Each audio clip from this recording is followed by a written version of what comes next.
أعوذ بالله من الشيطان الرجيم. لقد من الله على المؤمنين إذ بعث فيهم رسولا منهم يتلو عليهم آياته ويزكيهم ويعلمهم الكتاب والحكمة وإن كانوا من قبل لفي ضلال مبين.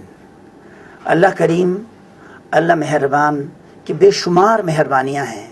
اس نے انسان کو اشرف المخلوقات بنایا، اس کے لیے دل و دماغ اور اس کے لیے ہاتھ پیر اور ہر چیز کو اللہ نے مرتب منظم کر کے بنا دیا. وَلَقَدْ خَلَقْنَا الْإِنسَانَ فِي أَحْسَنِ تَقْوِيمٍ. بہترین ڈھانچے میں اللہ نے اسے تخلیق کی. اس تخلیق پر اللہ نے انسان پر احسان نہیں جتایا مگر ایک بہت عظیم مہربانی جس پر اللہ پوری انسانیت پر احسان جتلا رہا ہے، وہ ہے بعثت رحمت للعالمین محمد الرسول اللہ صلی اللہ علیہ وسلم کی نبوت اور رسالت، جو انسانیت کے لیے شرف بخشایا گیا ہے. اس پر اللہ یہ احسان جتلا رہا ہے. لقد من اللہ علی المؤمنین، جن لوگوں نے ایمان لے آیا محمد الرسول اللہ پر، ان کے لیے اللہ کی طرف سے یہ احسان ہے. اذ بعث فیہم رسولا، اللہ نے انہی میں سے ایک رسول، انہی کے عربوں میں سے، انہی کے حسب و نسب میں سے، مشہور قبائل عرب میں سے عبداللہ کے بیٹے کو، آمنہ کے لال کو رسول بنا کر بھیجا. اور یعلمہم الکتاب والحکمہ، اس کی اہم ترین ذمہ داری کیا ہے؟ یزکیہم، ان کو پاک کرتا ہے اور ان کو کتاب و حکمت کی تعلیم سکھاتا ہے تاکہ پاکیزگی صفائی پر برقرار رہیں. یہ اللہ کا بہت بڑا انعام اور اکرام ہے. روئے زمین پر اگر فرشتے بستے ہوتے ہیں تو نورانی فرشتے بھیج دیتے ہیں. یہ فرشتے نورانی ضرور ہیں مگر اللہ کے نور کا یہ حصہ نہیں ہے. مگر یہ نورانی ہونے کے باوجود ہم انسان مٹی سے بنے ہوئے ہیں. وَلَقَدْ خَلَقْنَا الْإِنسَانَ مِنْ صُلَالَةٍ مِّن طِينٍ. اس کے باوجود اللہ نے آدم کو فضیلت سے نواز دی گئی کہ وہ مسجود الملائکہ ہے. نورانی مخلوق آپ کے لیے سجدہ کر رہے ہیں اور جبرائیل امین سید الملائکہ ہے، نورانی مخلوق کے سردار ہے، مگر محمد الرسول اللہ صلی اللہ علیہ وسلم کے مقام سے کمتر ہیں. جہاں سدرۃ المنتہا سے آگے جبرائیل امین نہیں جا سکیں، وہاں سے اللہ نے محمد الرسول اللہ کو بلند فرمایا. تو یہ اللہ نے اپنے نبی کے لیے خصوصی شرف منزلت سے نواز دی.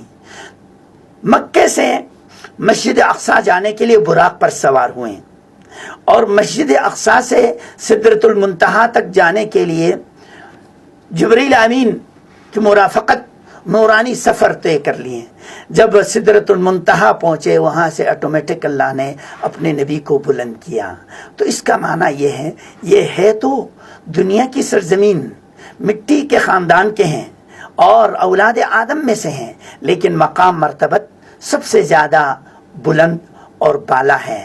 لہٰذا ہمارا یہ عقیدہ ہونا چاہیے کہ آپ صلی اللہ علیہ وسلم بندہ بشر میں سب سے اعلیٰ، سب سے افضل، سب سے زیادہ اللہ کے محبوب چہتا سید الاولین والآخرین ہے.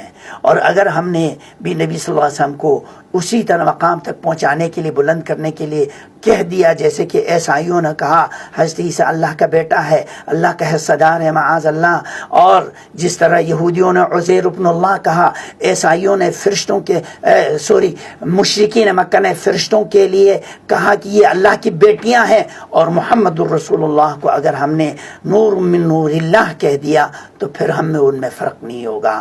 آپ صلی اللہ علیہ وسلم کو اولاد آدم میں افضل ترین ٹھہرایا ہے، اور آپ صلی اللہ علیہ وسلم پر قرآن کے نزول کے بعد آپ نور ہدایت، نور اسلام، نور ایمان سے آپ کو مالا مال کیا. اسی لیے آپ نے یہ دعا پڑھی، ہمیں سکھا دیا، اللہم اجعل فی قلبی نورا وسمعی نورا وبصری نورا.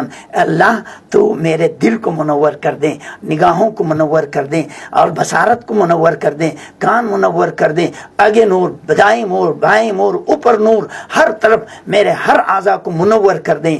بات یہ ہے جو کتاب اللہ سنت رسول کے مطابق تقوی کی زندگی گزارے گا اور کتاب و سنت کے ساتھ اس کی وابستگی ہوگی، وہ علمی اور عملی اور اعتقادی اور ایمانی لحاظ سے وہ آدمی منور ہوں گے.